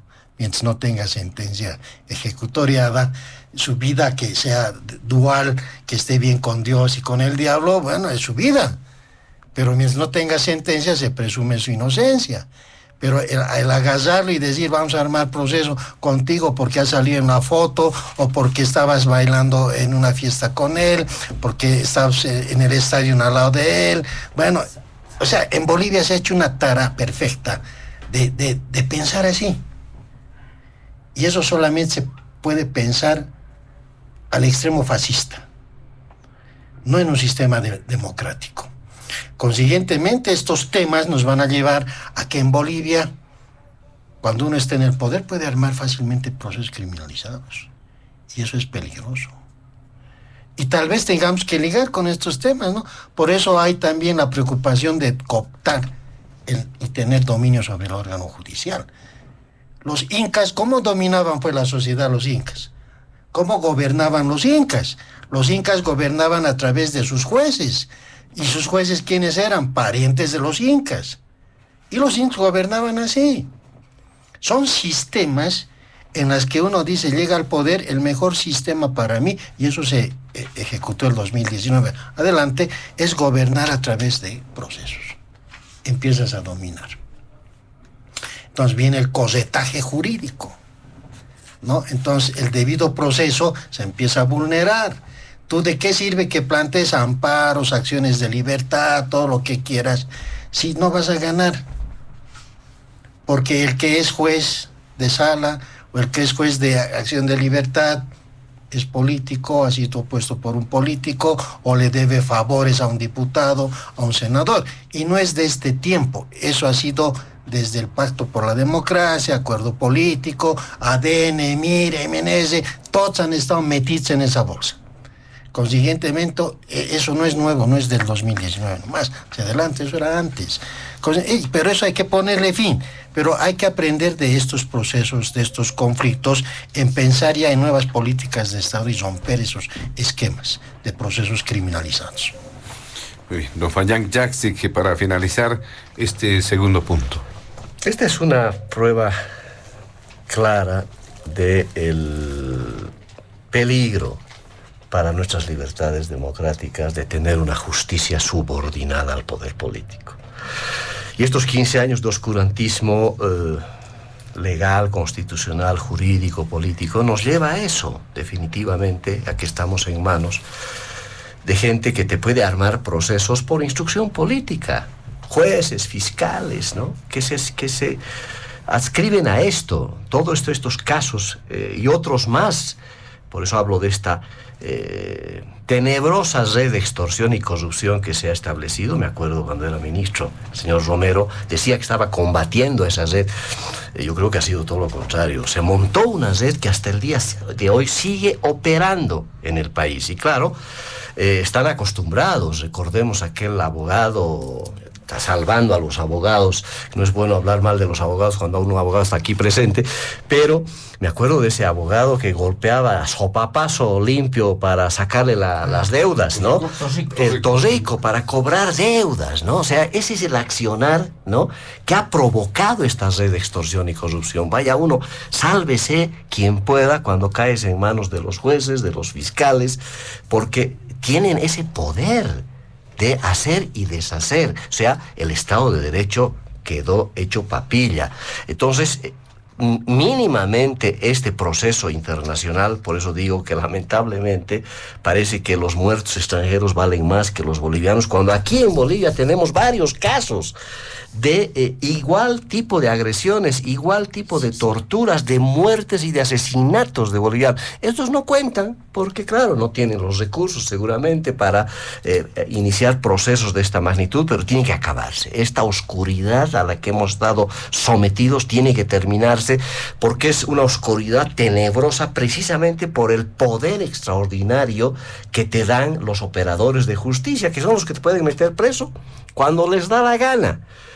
Montando pruebas o lo que sea, lo que ya tienen acostumbrados y lo que nos han acostumbrado estos 15 años. Ha sido terrible, por eso este síndrome puede ayudar mínimamente a que empecemos a abrir los ojos y claro, parte de ese criterio es que dejémonos de distraer con procedimientos de elecciones judiciales o qué sé yo, tenemos que ir a recuperar la administración de justicia para que realmente garanticemos que tengamos una justicia independiente en todos los niveles. En el tema electoral necesitamos jueces independientes. En el tema del órgano judicial necesitamos justicia independiente. En el Tribunal Constitucional, por el poder que le hemos dado en la Constitución al Tribunal Constitucional, hoy más que nunca los necesitamos independientes, porque de lo contrario, este oscurantismo va a continuar en el país. Muy bien, muchas gracias, don Fabián Jaksic. Nos vamos rápidamente al último punto de diálogo en Panamericana. Por la premura del tiempo vamos a tener cierta holgura. De todas formas, vamos a solicitar a nuestros invitados especiales hacer uso de la palabra por 7 minutos a lo sumo, no hay problema, entonces hay la suficiente holgura para dar cuenta de un tema que también está generando preocupación. Se ha anunciado la retoma de las movilizaciones, medidas de presión, medidas callejeras. Solamente bastaba ver La Paz, la ciudad de La Paz, toda la semana con problemas, pero de índole quizá local, pero no falta un día en que se presenten medidas de presión, medidas callejeras. Esto podría complicarse aún más, este escenario se puede complicar aún más en todo el país, tomando en cuenta la decisión del sector médico, de los maestros, de todos quienes están, por ejemplo, atentos a lo que ocurre en el tema de el proyecto de ley 035 de modificación a la ley de pensiones, el tema de la jubilación, que está generando también muchos problemas. A eso hay que añadir otros anuncios, otro tipo de medidas de presión que vienen de distintos sectores en distintas regiones del país. ¿Podremos evidenciar en los días que vienen un nivel de conflictividad que pueda ser quizá a corto o a mediano plazo insostenible? ¿Qué dice usted, don Marcelo Silva? A ver, creo que hay que diferenciar, ¿no?, los tipos de conflictividad que podría tener el país en el ámbito de las movilizaciones. A ver, hay movilizaciones rutinarias, ¿no?, de ciertos sectores tradicionales que van a realizarse y se van a seguir realizando en función también de demandas sectoriales, ¿no? El tema salud, el tema magisterio, el mismo tema de la universidad pública en su momento, pueden ser aliados estratégicos en algo que creo el gobierno insulsamente está inflando, o por lo menos tiene muy pocos argumentos. Y está muy bien mencionado por usted, que es el tema de la jubilación forzosa. Por supuesto, más allá del tema valórico que pueda darse en el ámbito si es pertinente o no es pertinente este proyecto de ley, el gran problema es de que uno no logra entender, por ejemplo, en algunos aspectos la posición gubernamental, en el sentido de seguir mencionando de forma explícita hasta el cansancio que esta ley no es forzosa en el ámbito de la jubilación. Lo cual haría que uno de los artículos, el único artículo que es polémico en ese proyecto de ley, pueda ser retirado. Si no es forzosa, entonces ese artículo debería ser levantado. Es así de sencillo y el gobierno se ahorraría cualquier tipo de problemática. Lo que lleva a la sospecha es de que el gobierno también está obstinado, ¿no?, y se ha puesto como un objetivo central seguir manteniendo un artículo que el mismo gobierno dice que es absurdamente ilógico, o sea, que no va a causar efecto. Entonces, ¿para qué poner esa parte que diga, no, que los que quieran trabajar después de los 65 años tienen que pasar a una instancia burocrática, además, que va a decir si están aptos o no están aptos, entendiendo además que hoy día la instancia o las instancias burocráticas del Estado están altamente deslegitimadas? Uno ya se puede imaginar, y me imagino que las personas que están muy cerca del proceso de jubilación dirán, caramba, otro lugar más donde voy a tener que dar coima. Voy a tener que darle un buen porcentaje a este médico o a esta instancia burocrática para decir, déjeme trabajar todavía unos años más. Lo más aberrante de esto es de que fuera o exentos de esta limitación se encuentran nada menos ni nada más que los servidores públicos y de libre designación. Eso significa que ministros, viceministros, servidores públicos, demás, pueden trabajar hasta sus 100 años, sirvan y no sirvan. Pero peor todavía, ¿no? Puede haber la desfachatez de que alguien de 80 años, 85 años o 90 años venga y nos diga, quiero ser presidente de este país, evidentemente, y obviamente se traiga un gabinete gerontocrático que tampoco va a tener ningún tipo de limitación, mientras que probablemente otros profesionales que todavía están lúcidos o que están en un buen momento profesional sean coartados de esto. Es absurdo. Reitero, creo que el gobierno ahí tiene que entender dos cosas. Si no es obligatoria la jubilación en Bolivia, que no lo es, ¿verdad? Quiten ese artículo ocioso, punto. Ahí se van a ahorrar un montón de conflictividad. Ok. Pero creo que hay otros dos elementos de conflictividad que nosotros debemos ver y con mucha atención, por lo menos en el ámbito de la paz, y que podrían ser recurrentes también en el resto del país. Los problemas en los gobiernos subnacionales tampoco hoy día son de menor trascendencia, ¿no? Lo que desgraciadamente ha vivido la paz en esta semana que termina ha sido espantoso, ¿no? Hay ahí una falta de voluntad y se nota de manera muy nítida la falta de criterio, de conducción y administración de la conflictividad por parte del gobierno municipal de La Paz. Para los que nos escuchan fuera de La Paz ha estado paralizada durante estos últimos días, paralizada, no hemos podido ir a ningún lado por demandas que han presentado los trabajadores municipales y que hasta el día de hoy pareciese, día sábado que estamos haciendo el programa, todavía no tener solución, así que la próxima semana nos tocará nuevamente caminar y tener todo el centro bloqueado, ¿no? Aquí va la lógica de decir alguna vez lo que se dijo en el ámbito del gobierno municipal, señor presidente, sea capaz de dialogar y evitar conflictividad. Le repetiremos, pues, ¿no? Señor alcalde, sea lo bastante diligente para poder solucionar estos problemas que ya nos tienen hartos y que gran parte son de su responsabilidad. Pero hay un horizonte, y con esto cierro, y el horizonte tercero puede darse en función de lo que resulte de esta trágica, larga novela del movimiento al socialismo. Creo que lo sabemos todos, nos hemos cansado de decirlo también, la disputa del MAS puede terminar en las calles y puede terminar indudablemente en una ola de movilizaciones que creo que podrían encontrar en su gran Amazonas el fatídico hecho de un bloqueo entre Oriente y Occidente como se ha vivido a los inicios de este año. Creo que ese es el horizonte de visibilidad. Y como usted verá, José Luis, yo saco, por ejemplo, del escenario la posibilidad de movilizaciones, por ejemplo, en el ámbito de reivindicación de la Central Obrera Boliviana y demás, porque como lo estamos viendo con muchísima nitidez, la Central Obrera Boliviana, como nunca, ¿no? Como nunca, es indudablemente un aliado gubernamental que además ya ha tomado una posición política con muchísima nitidez. Muy bien, muchas gracias, don Marcelo Silva. ¿Qué dice el doctor Franklin Gutiérrez también en este último punto de diálogo en Panamericana, el nivel de conflictividad por los aspectos ya mencionados, pero quizá también puedan incorporarse otros, quizá con motivaciones políticas, como ya se ha mencionado? Bien, a ver, estas proyecciones se van a dar más.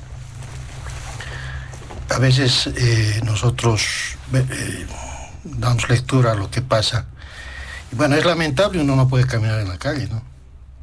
Esta semana ha sido fatídica. ¿Por qué? Uno camina y hay un paro de las 1000 esquinas, ¿no? Y no te deja desarrollarte, no te deja trabajar. Se están pegando en las esquinas los minibuseros por pasar, con los que están bloqueando, la gente protesta, se está creando un caos psicológico en el pueblo, donde la gente no tiene ya paciencia para nada. Y eso afecta pues la vida normal de las familias. Claro, y tenemos conflictos donde el alcalde no tiene la capacidad de resolver y de sentarse a dialogar con su sindicato, no puede dialogar, no tiene método, no tiene nada. Claro, y a él no le interesa pues que nos estén perjudicando en nuestra libertad de tránsito. Considero que estos conflictos que pueden resolverse en una mesa de diálogo aplican esa política vieja, ¿no? Hay que desgastarlos para recién sentarse a dialogar. Eso creo que ya no va. Otro conflicto que se va a ver es el de los médicos, por ejemplo, con el tema de la jubilación. Yo recuerdo desde 1985 estos temas se han tocado siempre y siempre se han resuelto después de salir a las calles los temas de jubilación. Entonces, ese tema de la jubilación va a seguir esta semana y el gobierno lo único que tiene que hacer es sentarse a dialogar, nada más. Se va avanzando de a poco, pero también lo que yo siempre he dicho, ¿no? En una transacción, en un diálogo, en una conciliación, todos ganan, todos pierden. Los que marchan también tienen que ceder algo. No es nomás exigir y ponerse caprichosos, sino que también tienen que ceder algo, ¿no? Pero más allá de estos conflictos, que son citadinos, si se dan cuenta, son en las ciudades. Yo veo con gran preocupación un conflicto que no solamente va a ser en las ciudades, sino que se está pensando cercar las ciudades.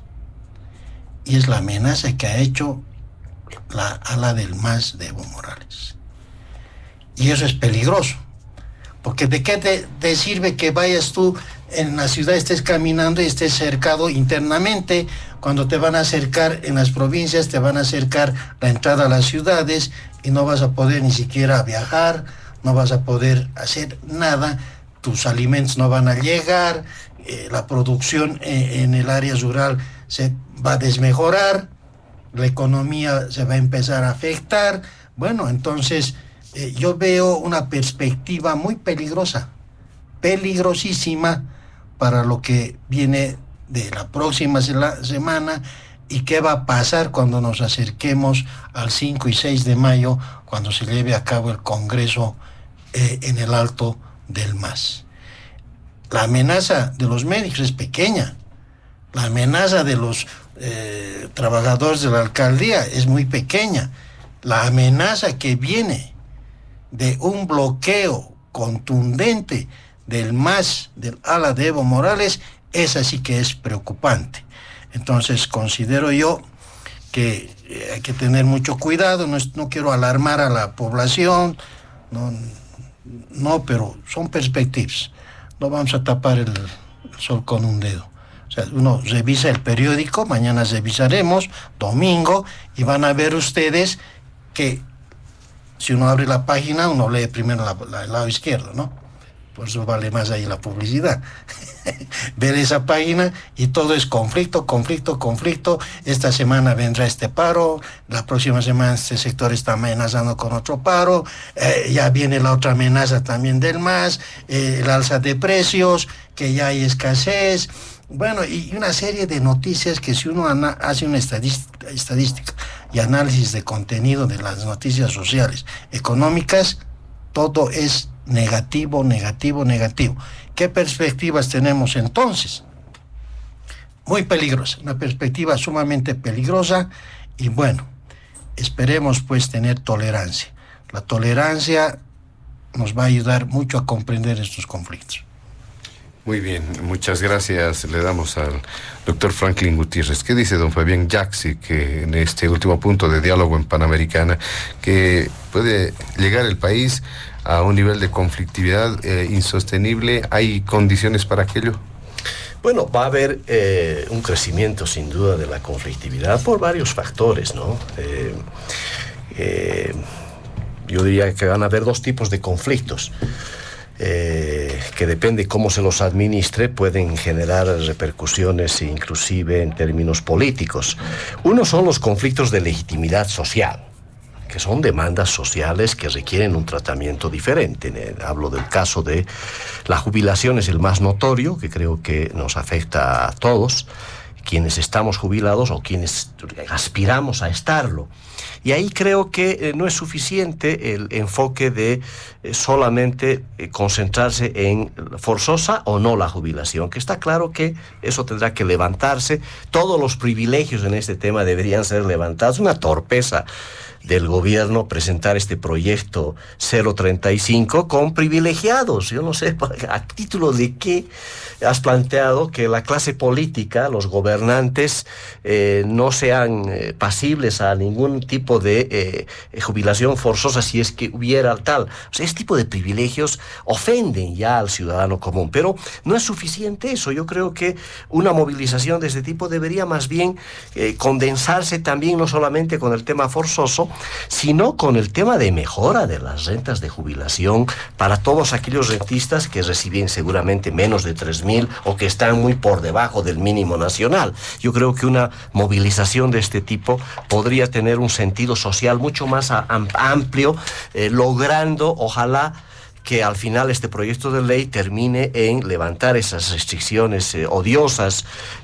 forzosas, de ningún tipo, pero además lograr la mejora de las rentas de jubilación para la gran mayoría de los rentistas. Más del 70% de los rentistas reciben menos de 3.000 bolivianos. A eso hay que apuntar una movilización de este tipo, que ojalá se logre aquello. Pero hay otro tipo de conflictualidad. Ahí vendrán los maestros, ahí vendrán demandas locales que tienen que tener pues una resolución de conflictos, los gobernantes, distinta tal vez, porque la situación lo amerita. Hay una situación política, social, económica muy compleja que puede redoblarse esta conflictividad. Pero hay otro tipo de conflictos que yo le llamaría los partidocráticos, que no tienen nada que ver con la gente, sino con intereses de los partidos políticos. Y este es el extremo al que nos puede llegar la disputa por la sigla del MAS, que va a afectarnos a todos. Y a eso ya va a tener ribetes de desestabilización de un partido político que quiere meternos a todos los bolivianos en sus líos, ¿no?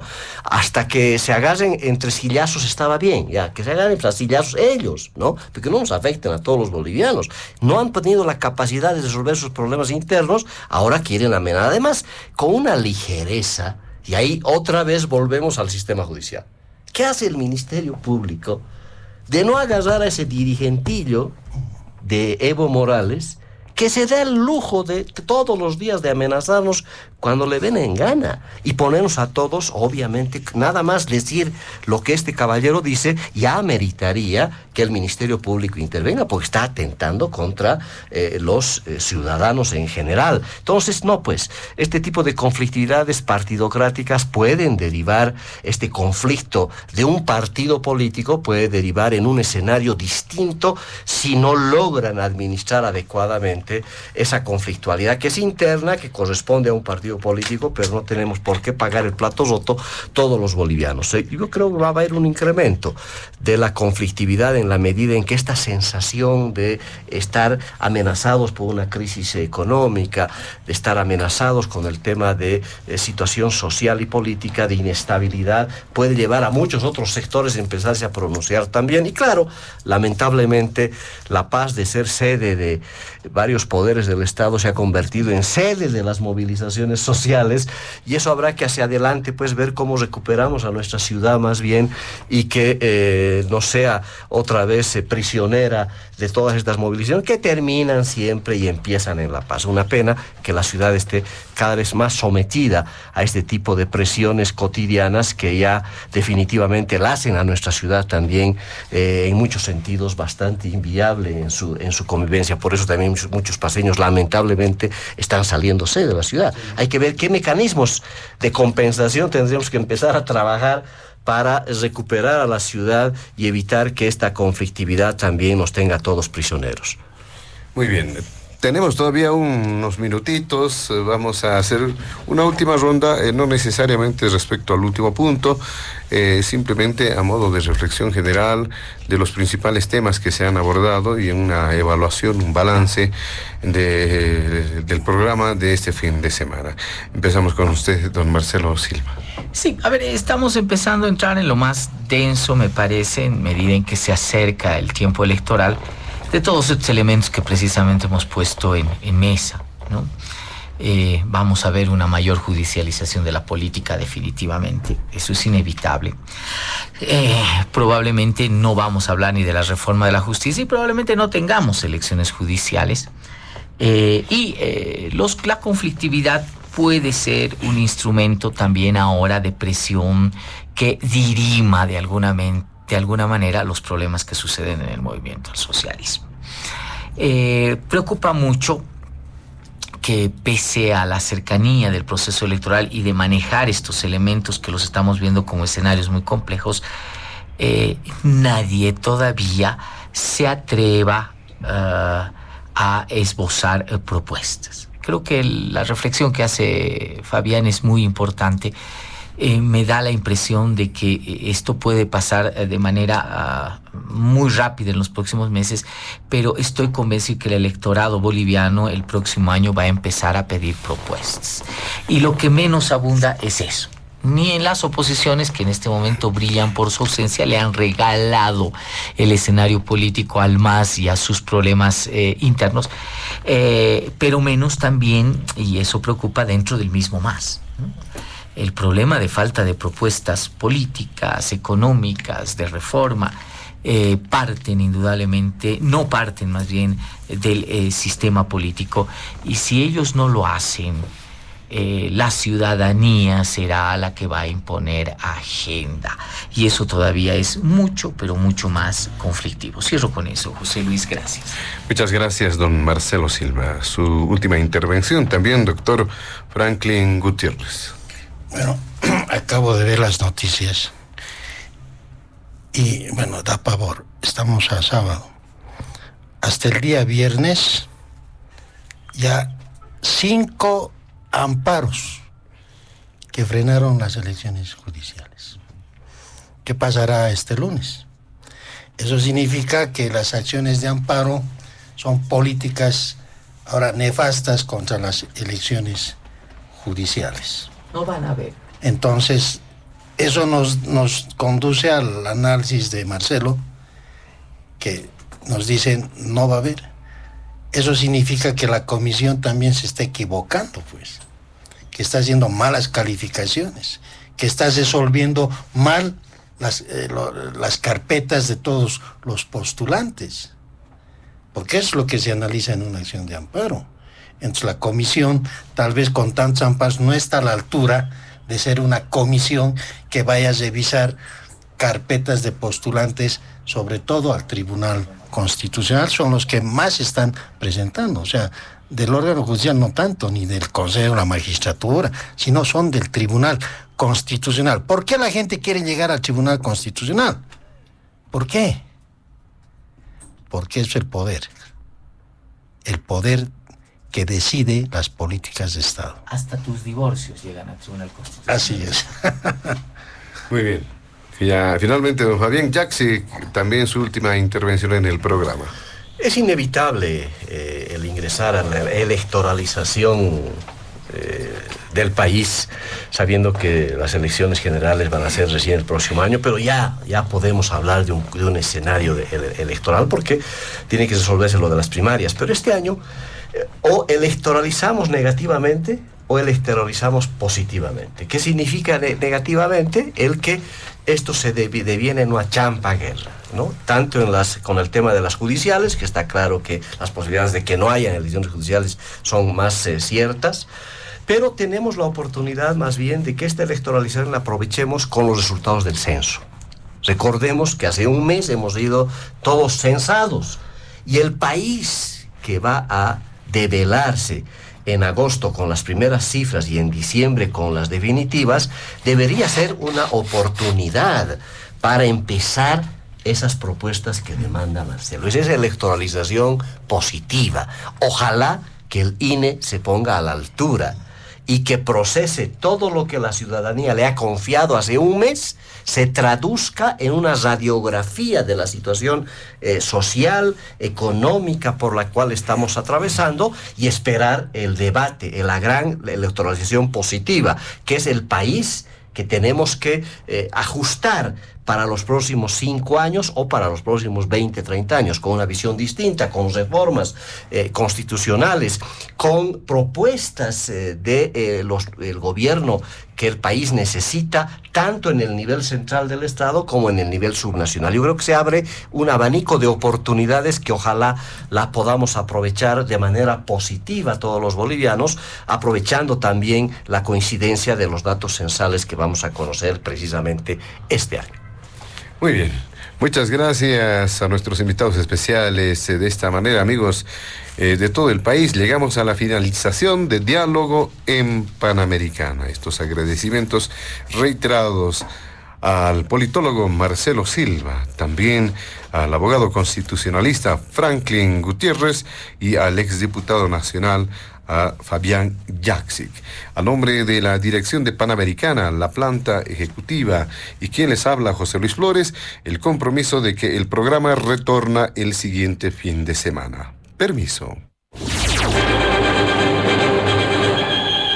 Diálogo en Panamericana.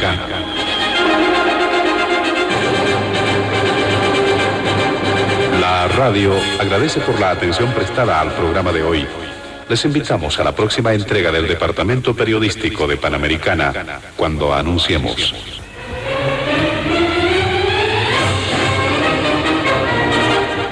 Diálogo en Panamericana.